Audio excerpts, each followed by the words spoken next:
Right, yo, shalom family, locked in with Hebrew Elevation Church. Let's elevate, right? Praise the Most High. Part 4, yeah, most accurate Deuteronomy 28:68 breakdown ever, right? And we're continuing, so it's part 2 with the last installment where we were going into the concept of you shall see it no more again, because let's be honest, family, most Israelites were misinterpreting that part of the verse, right? Now, the funny thing about it is the understanding to some degree is still the same. You can still definitely use Deuteronomy 28 and 68 to prove that black people are the true Israelites. But you're going to have to start breaking it down quite a bit differently if you actually want to be accurate with the Bible. So let's get into that vein of interpretation and let's look at what the text is actually saying so we can elevate our understanding, come to a higher level of comprehension, a higher level of serving people the truth, man. So praise the Most High. Let's bring it out. So thou shalt see it no more again.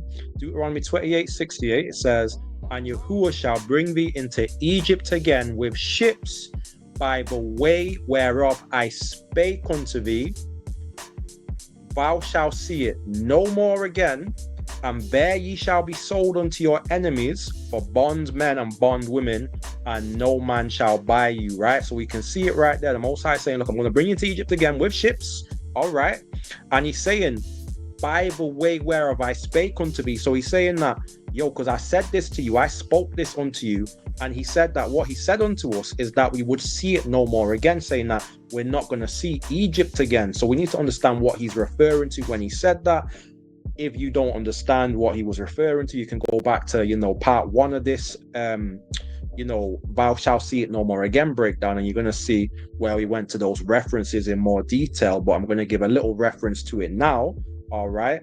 So Deuteronomy 17 and 16 says, but he shall not multiply horses to himself, nor cause the people to return to Egypt.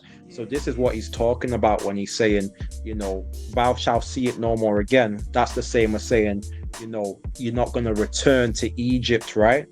And this is why the Most High didn't want us to see Egypt again. This is why the Most High didn't want us to return to Egypt, as we're about to learn. It says, to the end that he should multiply horses, for as much as the Lord hath said unto ye, ye shall henceforth return no more that way. So the Most High didn't want our king, our leader, to get horses from Egypt, because we went over in the last lesson about this topic, how horses is something that people had faith in to deliver them in these times.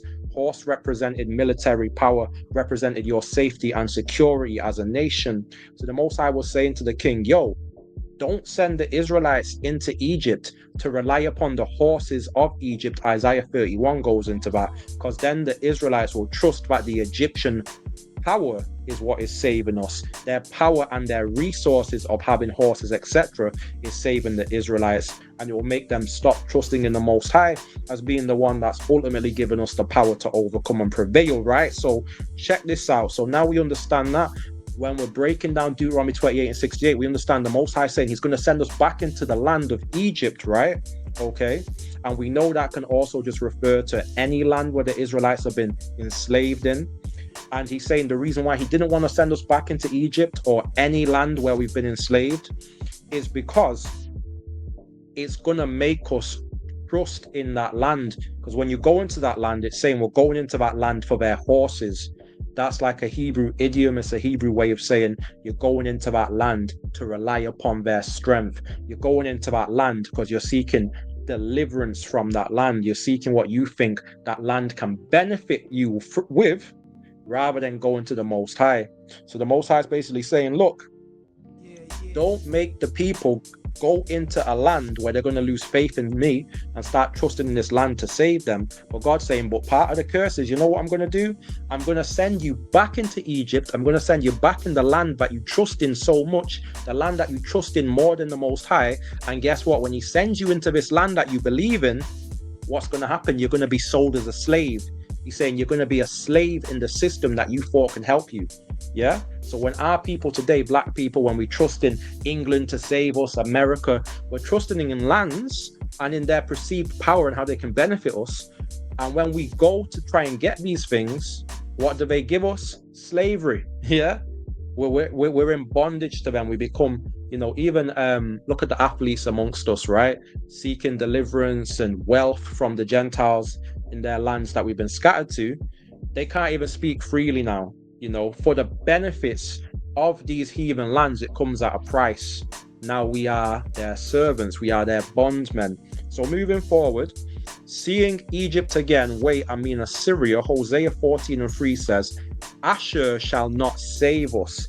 That's key there, because that's going into, understanding Deuteronomy 28:68, as we're going to see. Check it. Asher shall not save us. We will not ride upon horses, just like we see in Deuteronomy 17:16. It's all about the horses, right? Neither will we say any more to the work of our hands, ye are our gods. For in thee the fatherless findeth mercy. Who's the thee? The Most High. So that's showing that when our people trust in foreign nations and their might, in this case, Assyria is being presented in the same way Egypt was presented. It's a nation that the Israelites were looking to save them rather than looking to the Most High. And why did we trust in Assyria or Asher to save us? Because we thought we could get horses from them to save us. We thought, we could trust in the physical things to save us rather than the, immaterial, the invisible Most High God, the deliverer of Israel. So that's exactly when we're looking at Deuteronomy 17:16 and really trying to understand, God, what's the issue? Why can't the king get horses from Egypt? Why didn't he want the people to return that way again to get, horses from Egypt? What's the problem with Egyptian horses? What's God got against them? It's the spiritual consequence. It makes our people trust in that land and their horses as what's saving us, as opposed to us putting faith in God. It's the same as when God said to Gideon, look, send the soldiers home. You got too many soldiers going to war with you, and the Israelites are not going to trust that I'm the one that's saving them. They're going to think it's their own power, the work of their own hands that's saving them. So what we can see in Hosea 14:3, right? When our people were sent into slavery, into Assyria, Assyria represented us going into Egypt again. Even though Assyria is not literally Egypt, it represents us returning to the state of trusting in man and the kingdoms and nations of man, who we perceive as powerful, and we perceive that they've got something that we can use to be saved. In this case, we was trusting in their horses as our means of salvation. So God said, look, I'm going to send you into Egypt again. Interpretation, I'm going to send you into Assyria, the same place that you think is going to save you with their horses and their power. And you'll be sent there as slaves, bondmen. Okay. So yeah, you think they're going to save you, they're going to enslave you. All right. See how that works out for you, God's basically saying. All right. And Deuteronomy 28:68, yeah. The Lord shall bring thee into Egypt again with ships. So we know that the ships part of that prophecy wasn't fulfilled in the Assyrian dispensation, but because prophecy is progressive, we know that we were literally sent into Egypt on ships. Egypt meaning the spiritual Egypt, the Americas, the Caribbean, when our people were sent into the transatlantic slave trade. Yeah. Proving that we black people, we fulfill the prophecies. We must be the Israelites. We're the only ones that can bear witness to these prophecies, right? And that's just knowledge. Everyone knows that we went through that. Who else can, have that claim and substantiate it? All right. So anyway, by the way whereof I spake unto thee, thou shalt see it no more again, and there ye shall be sold unto your enemies for bondmen and bondwomen, and no man shall buy you. So he's going to send us back into the nations that we trust in to deliver us. The same place that he said we're going to see it no more again, because we weren't supposed to return to trusting in Egypt. He literally took us into the desert, in the wilderness, so we would learn that, look, we've got no one but God in this desert, and we trust in him for our food, our drink, and our governance, and to protect us. We was meant to learn to trust in God in the desert, but no, our people wanted to turn back into Egypt. So he's like, you want to go to Egypt so bad? Go to Egypt. And guess what? You're going to be their slaves and see how they treat you. All right. So why Israel trusts the Gentiles. So here's the reason why our people were so enamored, so allured, so enticed by Egypt and their horses and their chariots. Rather than the glory of God, we chose the glory of Egypt, the glory of Assyria, the glory of Babylon. Here's the reason why. It says Ezekiel 23 and verse 4, and the names of them were Aloha the elder and Aholibah her sister, and they were mine, and they bare sons and daughters. Thus were their names. Samaria is Ahola, and Jerusalem Aholibah. So the Most High is personifying the two capital cities of the nation of Israel. We had the southern kingdom, northern kingdom. Northern kingdom, city capital was Jerusalem. It's called Aholibah. Capital city of Ephraim, the northern kingdom, is Samaria, and that's called Ahola. And let's see how the Most High speaks about his two wives, right? Verse 5, and Ahola played the harlot when she was mine. So now he's saying that, look, Ahola, which is the northern kingdom, 10 tribes of Israel, they cheated on God. She played the whore when she belonged to God, when she was his. And why did she cheat on God? Let's see what God says. And she doted on her lovers, on the Assyrians, her neighbors, which were clothed with blue, captains and rulers, all of them desirable young men, horsemen riding upon horses, man. It's like they had the nice big Bentleys, man. They had the nice Range Rovers, Lamborghini, Ferrari. That's the equivalent back then. It looked like big balling to the Israelites, how the Assyrians were coming with their garments. Looked like they were draped, should I say, in that high fashion. And our people thought they was doing better than Israel. They thought they were being looked after better than how God was looking after us. So our people started to desire these nations because they saw their perceived glory, right? Just like Black people today desire to embrace European culture because they think it's superior to the godly culture. They'd rather go in the nightlife and fornicate than get married and bear righteous seed to the Most High of their own nation. They'd rather eat unclean food and enjoy all the glorious delectables or delicacies of the heathen rather than the holy set-apart foods of the Most High. They think that the militaries and the economy of what these nations have got going on is better than what the Most High has got going on. So our people are enticed, just like our people were enticed by what they saw going on with ancient Assyria when that empire was in its prime, right? So yeah, let's see. This is why they cheated on the Most High. So it says, seeing Egypt again, Assyria, verse 7 of Ezekiel 23, thus she committed whoredoms with them. So, a cheating wife, she saw the other guy looked like he had more money than her husband, looked like he was flexing and shining better. So,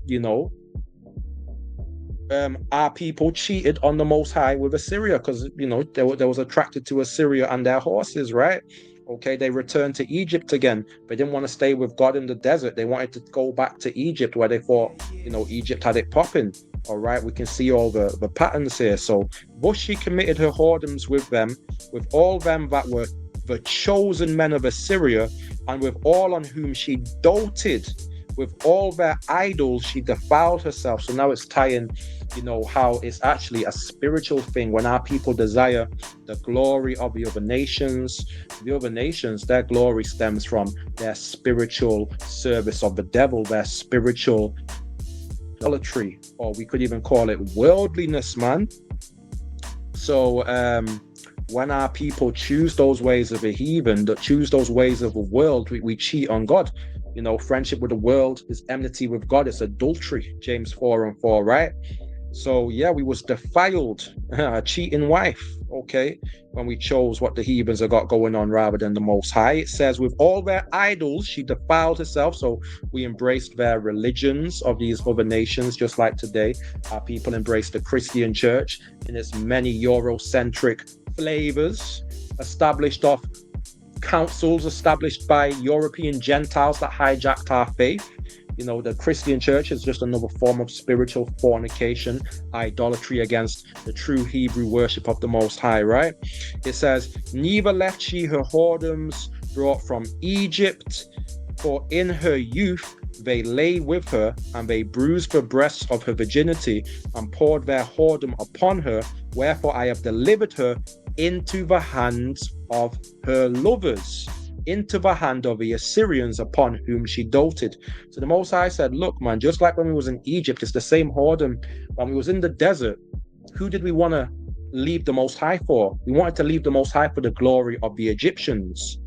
when we was in the promised land, who did the northern kingdom want to leave the Most High for? They wanted to leave the Most High for the glory of the Assyrians. And the Most High saying, look, I gave you over to your lovers. The Most High's like, you want to cheat on me with the Assyrians? Okay, you can be with the Assyrians and now see how they look after you. They're going to put you in slavery.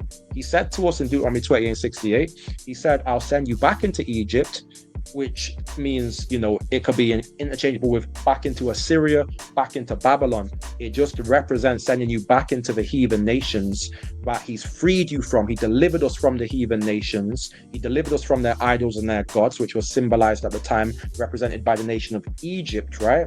And he freed us from Egypt and their heathen captivity, spiritual bondage, carnal desires, whatnot. He freed us from that so we could be in unity with him alone. He said, look, I'm going to send you back into, the realm of the heathen and their idols and what you think they can get from you, or what you think you can get from them, horses, whatever. But ultimately, he said, look, you're going to go back into Egypt again, but you're going to be sold as slaves. So he says right here, we're applying that to Assyria, and Ezekiel 23, verse 9, look, he delivered us. He gave us into the hands of our lovers, right? Who we desired. And we know what happened. We became their slaves. It didn't help us. And now it says in Ezekiel 23:11, it says, and when her sister Aholibah saw this, so when Jerusalem saw the northern kingdom going into Assyria as slaves, the Most High says, this is what happens. She was more corrupt and in her inordinate love than she. Inordinate means like when you have a love or a desire which is against God. Okay, so when you can think about any illicit, sinful relationships, like, Israelites might desire to be with a Gentile, that would be inordinate love, because it's a sin for black people to marry other nationalities according to the Bible, right? That would be inordinate love. So it was a sin for Jerusalem, who is Aholibah, to desire to be with the Babylonians. It was a sin for them to desire to want to be like a Babylonian. But it's saying that Jerusalem had even worse inordinate sinful affection for Babylon than the sinful affection that Samaria had for Assyria. But let's get through this. So it says, and when her sister Aholibah saw this, she was more corrupt. Wait, I just realized that the camera's not even on. Where's my virtual background gone? Let me get that back up. All right, we managed to get the virtual background back up, praise the Most High. So verse 12 says, verse 11, and when her sister Aholibah saw this, she was more corrupt in her inordinate love than she, and in her whoredoms more than her sister. In her whoredom she doted upon the Assyrians, her neighbors, captains and rulers, clothed most gloriously, horsemen riding upon horses. You see, it's the same thing, man. It says she doted upon the Assyrians, her neighbors, captains and rulers, clothed more gloriously, horsemen riding upon horses. So all of them desirable young men. Then I saw that she was defiled, that they took both one way. So this is talking about Aholibah desiring the Assyrians as well. So I guess this is talking about Jerusalem again. Seeing the glory of Assyria, them being on horses and wanting to be like Assyria, right? I believe this is the bit where it goes into talking about Babylon right now. So I might have jumped the gun mentioning Babylon, but there's no worries because it talks about Babylon anyway right here. It says, trusting in the glory of Egypt and Babylon. It says, Ezekiel 23:14, and that she increased her whoredoms, for when she saw men portrayed upon the walls, the images of the Chaldeans, that's the Babylonians, portrayed with vermilion, girded with girdles upon their loins, exceeded in dyed attire, their heads, all of them princes to look to. So it's all talking about how glorious, the Babylonians looked to the Israelites in Jerusalem, man. It's saying they were looking at them on the walls, like looking at them on magazines, man, and they just seen them shining. It's saying that they had nice girdles on their loins, they were well attired. They looked royal, looked regal, all of them princes to look upon, right? It says, after the manner of the Babylonians of Chaldea, the land of their nativity. So now Israel was trying to throw back to the time when Abraham was living in Babylon, like, yo, this is how it's supposed to be. They wanted to turn back from the Most High taking us out of Babylon with Abraham, they wanted to turn back to Babylon. They wanted to return to Babylon. So we're seeing even deeper implications and connotations of that whole notion of returning to Egypt here. For those that got eyes to see, ears to hear, perceive the thing in Yeshua's name, right? And as soon as she saw them with her eyes, she doted upon them and sent messengers unto them in Chaldea. So you see the images of the two ladies here representing the whorish nation of Israel, being enamored by the glory of these Babylonian, Assyrian, and Egyptian pharaoh, these rulers, man. And wanting to turn to them, to trust in them rather than the Most High. Yeah. Okay, so now here we go. Trusting in the glory of Egypt and Babylon, verse 17. And the Babylonians came to her into the bed of love. So, the Israelites wanted to follow the Babylonians, so the Babylonians obliged, man.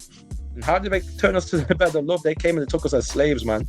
They came and conquered Jerusalem, man. And they defiled her with their whoredom, and she was polluted with them, and her mind was alienated from them. So she discovered her whoredoms and discovered her nakedness. Then my mind was alienated from her, like as my mind was alienated from her sister. So it's just talking about, this was the consequence. Our people desire to return to Egypt, to turn from trusting in God for everything we need, to trusting to what the nations trust in. The Gentiles, they trust in the systems and kingdoms and empires of men to be saved and to be delivered. They don't believe in Yahuwah to deliver them, because he's not their mighty one. He's the mighty one, the God of the power of Israel, right? But when we trusted in these Gentiles, man, we turned from our God and they defiled us, man. They do us worse, yeah? We thought it would be good. Some of our people think it's good what these Gentiles offer, but look what they brought us to, man. They just exploit us, colonize our lands, what I'm saying, take all of our things for free. It's not good out here, man. But anyway, and it says, and her mind was alienated from them. So, then we can start to resent these people. We can be a bit alienated from them. Some of us, our people have got the coonship, they be loving them still. And it says, so she discovered her whoredom. So it's talking about how our people became, maybe I'm over breaking this down right now because I just want to stick to the point, but it's just talking about how, we basically humiliated ourselves, right? It's humiliating ourselves when we trust in these other nations over God. And that's why our people are a laughing stock to the world. We look like some beggars. We just look like some jokers to people that have got nothing going on. And you look like a woman that was enticed by a guy, and then the guy gets what he wants, and then he makes a joke out of you, right? Oh, look, now you're a whore. Look at this whore. And you be like, well, you didn't talk like that to me before. I thought you loved me. And then the good man that we was married to, we cheated on for this person that we thought was better. Then he becomes alienated from us, and he's like, you know what? Screw you. You had a good marriage with me, but you're gonna cheat on me, and now we're not benefited by either, because it says at the end, it says the Most High was alienated from us, like he was alienated from our sister, Northern Kingdom. So he became alienated from both Southern and Northern Kingdom, right? And it says, yet she multiplied her whoredoms in calling to remembrance the days of her youth, wherein she had played the harlot in the land of Egypt. Always these tiebacks to Egypt, just showing that, that curse of Deuteronomy 28 is very powerful, and it has a broad application to a lot more than just the literal land of Egypt, as these foolish, cult, heretical, mainstream, broad path, so-called Christians will have you believe, right? So anyway, she multiplied the whoredom. So we perpetuated our idolatry in believing in the heathens and Babylon and Assyria. We didn't humble ourselves and turn back to God. No, we kept turning back to the idols, just like our people continually, turned back to trusting in Egypt, right? So it says, wherein she had played the harlot in the land of Egypt, for she doted upon their paramours, whose flesh is as the flesh of asses, and whose issue is like the issue of horses. Thus thou callest to remembrance the lewdness of thy youth, and bruising thy teeth by the Egyptians for the paps of thy youth. So the Most High saying, when Israel was in our infancy, when we was in the nation of Egypt as slaves, our people trusted in Egypt, and before Moses delivered us, we were actually defiled by Egypt. So a lot of our people, the Israelites in Egypt as slaves, we trusted in the Egyptian worship. We humiliated ourselves by embracing their religion, trusting in their, benefits. And that's why when we was in the wilderness, what was our people always mourning about? What was Israel always mourning and moaning about? They're like, oh, we'll go back to Egypt, because they loved Egypt. They had been defiled by Egypt to the point they couldn't appreciate God's holy culture he was giving us through his laws in Sinai, in Saudi Arabia, in the wilderness. Okay. So that's all it means, family. Turning back to Egypt is simply going back to trusting in nations of this world to save you in favor of trusting in God. And God says, I'm going to send you back into Egypt. I'm going to send you back into these nations that you believe are going to save you. But these nations that you trust in are not going to set you free like Yeshua sets us free. He's our Redeemer, our Deliverer. No, these nations are going to bind us in bondage. Okay, so why Yah brings us to Egypt again, and the Lord shall bring thee into Egypt again with ships, by the way whereof I spake unto thee, thou shalt see it no more again, and there you shall be sold unto your enemies for bondmen and bondwomen, and no man shall buy you. Therefore Aholiba, this is Ezekiel 23:22, thus saith Yahuwah Elohim, behold, I will raise up thy lovers against thee, from whom thy mind is alienated, and I will bring them against thee on every side. So now he's saying, look, the people that we choose to turn to, the Egyptians, the Babylonians, when we turn to them and God delivers us to them, they're going to hate us. He's going to give us to these people that we think they love us. We think it's better. Oh, the white people love us now. The Indians, the Chinese, they love us now. It's 2025, man. Like, yo, we don't need to just be separatist and follow God's holy commandments and be amongst our nation and be amongst our God. No, we can embrace them and embrace their way of doing things and trust in their promises. No, God's like, okay, when you want to trust in these people, they are going to hate you. Like our people that join politics, in their spaces. Like we got Kemi, whatever her name is, but she's like a black politician in the UK right now. And she's a Nigerian, self-hating Nigerian. And she really does her best to cozy up to the Gentiles and trust in what they can provide, so-called. And they hate her. She gets all this bad publicity, and she's like the coon that's hated, and she even married a Gentile as well. So the scripture's saying, look, they're the lovers that we chose when we choose to love these other nations and embrace their, their ways of doing things, their philosophies. They are still alienated against us. They hate us. Okay, they're our enemies still. And God's like, but you chose people that hate you over a God that loves you, man. And I will bring them against thee on every side, the Babylonians and all the Chaldeans, Pekod and Shoa and Koa, and all the Assyrians with them, all of them desirable young men. That's all we care about. We don't care about how they treat us. We just care about how glorious they look. Captains and rulers, because, Africans, many Africans will be like, oh, Africa, is, they'll always celebrate the European civilization, and they'll talk down on their own nation, man. Even though Europe treats them like rubbish and they hate us, they'll be like, oh, well, look what Europe's got going on. You know what I'm saying? But anyway, and all the Assyrians with them, all of them desirable young men, captains and rulers, great lords and renowned, all of them riding upon horses. Family, come on, when we're going to start to realize this riding on horses stuff has got a lot of signification in it? We need to look into that. That's what it's talking about. Going back into Egypt again, in Deuteronomy 17 and 16, it's all about us putting faith in the kingdoms of men, and their might was symbolized in the Bible by the power of horses, right? Isaiah 31 is great for understanding that, as we went over last week. Israel returned to Egypt, faith in Egypt. Verse 16, as I live, saith Yahuwah, surely in the place where the king dwelleth that made him king, whose oath he despised and whose covenant he brake, even with him in the midst of Babylon he shall die.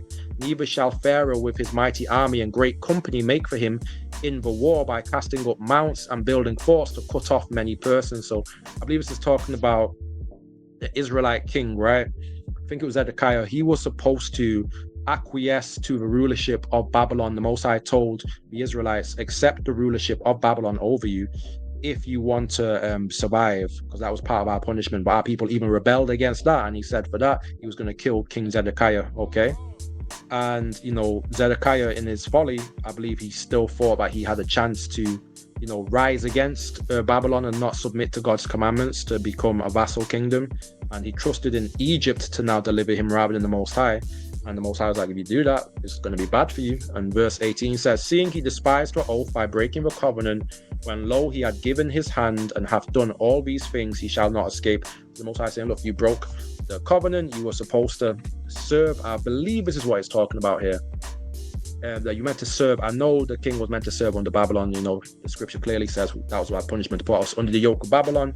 But because we rebelled against it, because our rulership and rulers and leaders rebelled against it, and our people actually turned to go and live in Egypt as well. I think the next part of this lesson, we're going to be tapping into that a bit more. So he says, seeing he despised the oath by breaking the covenant, when lo, he had given his hand, and hath done all these things, he shall not escape. Therefore, thus saith the Lord God, as I live, surely mine oath that he hath despised, and my covenant that he hath broken, even it will I recompense upon his own head. And I will spread my net upon him, and he shall be taken in my snare. And I will bring him to Babylon, and will plead with him there for his trespasses that he hath trespassed against me. So I believe that, yeah, that's talking about Zedekiah, when the Most High, basically told by the prophet Jeremiah that we had to, and our king as well, had to accept, the rulership of Babylon over us. But we conspired against Babylon. Zedekiah conspired against him. So the Most High used, Babylon as a weapon against Israel, like he used the Assyrians as a weapon to chastise us. And Zedekiah had his eyes popped out, man, and he was killed. So yeah, praise the Most High, Yah willing. You found value in that, family, and stay tuned for part 3 that will be coming up shortly. So yeah, praise the Most High. It's been a pleasure. And Yah willing, stay tuned for the Sabbath lesson, and hit that like and share in Yeshua's name. Yah bless.